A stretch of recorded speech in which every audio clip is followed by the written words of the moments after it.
Good day to you. Please introduce yourself. Good day, sir. I'm Cherry De Caasi. I'm 35 years old. I'm married. I'm from Isabela, Philippines. I have two sons, 13 and 10, and one daughter, 1 year old. I have one daughter. I'm eldest child. I'm high school graduate. Okay. Can you tell me your work experience? I work Kuwait as domestic helper in 2 years and 1 month. I serve one couple and one child, aged 2 years old. My duties are caring child, ironing, cleaning, car washing, and laundry. Okay. In your previous employer, how would you take care of the children, especially when sick? I will check temperature of baby and then I will call my employer. Okay. How would you describe yourself?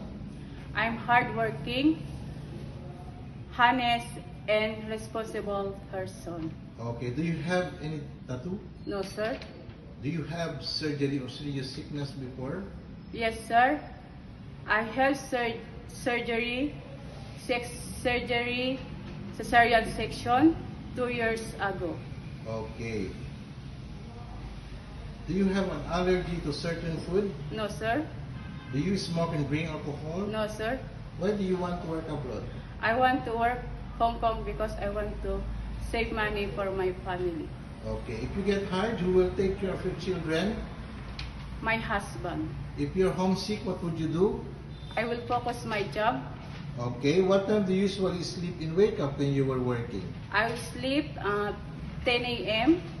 and then I will wake up 5 a.m. Okay. What time do you usually sleep and wake up when you were working? I sleep 10 p.m. I wake up 5 p.m. 5 a.m. Okay. Are you the one who do the cooking and marketing at home? Yes, sir. Sometimes kids are super active and they tend to be out of control. How would you control your temper? I'm precious and calm. Do you accept no day off but to be paid instead by your employer? Yes, sir. When you visited the parents, relatives, and friends of your employer, will you help and do the housework there? Yes, sir. Can you promise not to lend money in Hong Kong? Yes, sir. Are you scared of dogs and cats? No, sir. Are you willing to share room with kids? Yes, sir. Do you promise not to use cell phone during working hours? Yes, sir. Do you promise to finish your contract? Yes, sir. Can you cook Chinese food? No, sir. But I want learn. Okay. Can you sing a nursery song?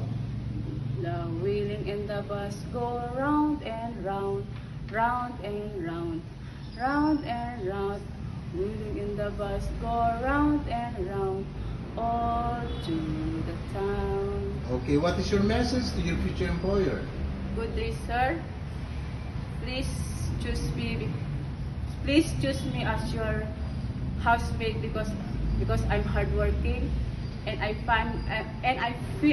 promise to you to serve and all my best. Thank you.